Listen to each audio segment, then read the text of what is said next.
आदाब नाजरीन, हम फिर हाजिर हैं आपके सामने हैं मौजू के साथ। और मौजू एक बार फिर से मशरक़ वस्ता से जुड़ा हुआ है। ईरान के सुप्रीम लीडर सैयद अली ख़ामनेई ने सोशल मीडिया के जरिए एक पैगाम में कहा है कि सीरिया पर जो तकफ़ीरी ग्रोह के हमले हो रहे हैं वो इस्लाम मुखालिफ दुनिया के लिए खुशखबरी है। लेकिन क्योंकि दुश्मन चाहता है कि गज़ा में जो 50,000 से ज़्यादा लोगों का कत्लेआम हुआ है उस पर से दुनिया की नज़र हट जाए और दुनिया की जो नज़र है वो सीरिया पर मरकूज़ हो जाए।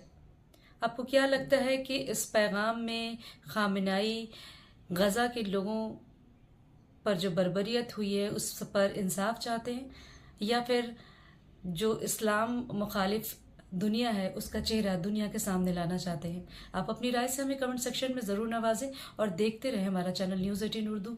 और दें इजाज़त। खुदा हाफिज़।